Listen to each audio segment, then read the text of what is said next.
Hello there and welcome to yet another edition of Yes 101's Visual Radio. For the Newsfirst team, I'm Theruni Karunaratne. Before we head on to your stories in detail, first your headlines. Newsfirst headline. Making headlines in local news, heavy rains and increased flood risk expected in Sri Lanka.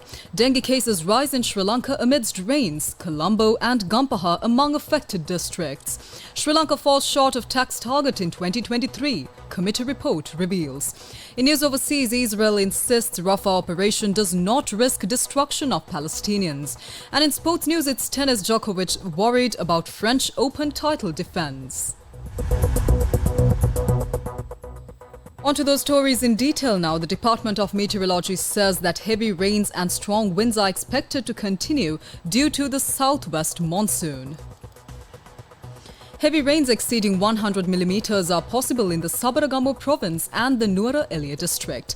Heavy rains exceeding 75 millimeters are possible in the Galle, Matara, Kandy districts and the western and northwestern provinces. The Nilvala River, Panadugama and Daduru Oya are at high risk of flooding. The Kalu River and Athanagalu Oya remain in minor flood conditions. Water levels in the Maha Oya, Kalani, Ging and Benthara rivers are also high. 8 main reservoirs and 3 medium-sized reservoirs are being drained to manage the water levels. Meanwhile, the National Building Research Organization has issued landslide warnings to several areas in 7 districts. Over 34,880 people in 18 districts have been affected by the recent rains. 6 people have lost their lives and 11 have been injured. Meanwhile, a special discussion was held at the Disaster Management Centre to address the situation.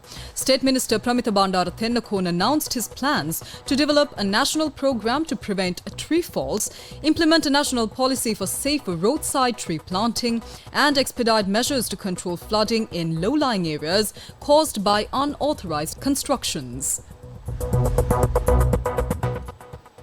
Meanwhile, dengue cases are on the rise once again in Sri Lanka, particularly in Colombo, Gampaha, Ratnapura, Nuwara Eliya, Kalutara, Kandy, Galle, Kurunegala and Kegalle districts.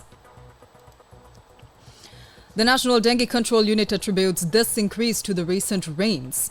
Anujadira Singha, a community medical specialist, advises the general public to maintain clean surroundings to prevent mosquito breeding.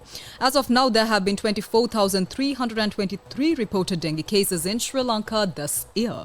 The Colombo district has reported the highest number of cases, that is 5,212. Meanwhile, 9 deaths have been attributed to dengue. In more local news, a new report by the Parliamentary Committee on Ways and Means highlights a shortfall in government tax revenue for 2023. The report reveals that the government fell short of its expected tax revenue target by a significant margin.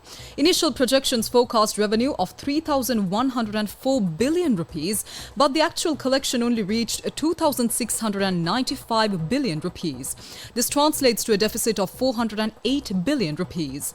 Sri Lanka Customs recorded the largest shortfall, failing to collect 246 billion rupees in anticipated revenue.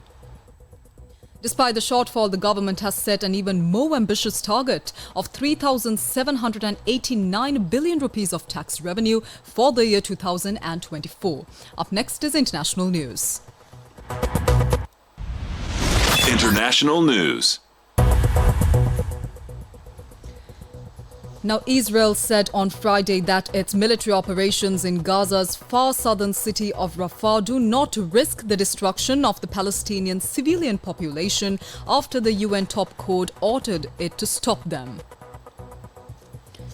The International Court of Justice ruled on Friday that Israel must halt its activities which may inflict on the Palestinian group in Gaza conditions of life that could bring about its physical destruction in whole or in part.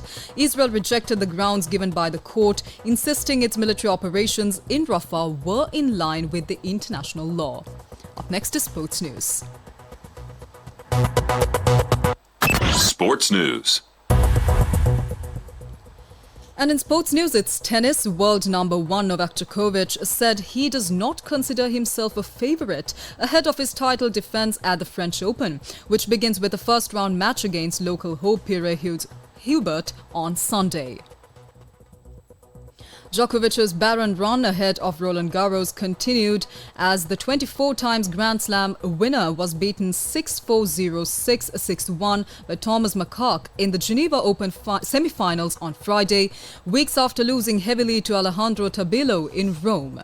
The 37-year-old Serb is struggling to regain his rhythm, with many fearing that his erratic form could spell trouble for his bid in the fourth Paris crown. And that's a wrap of this edition of Yes 101's Visual Radio. For more details on these stories and much more, simply visit our website www.newsfirst.lk or follow us on our social media platforms. As always, thank you very much for watching.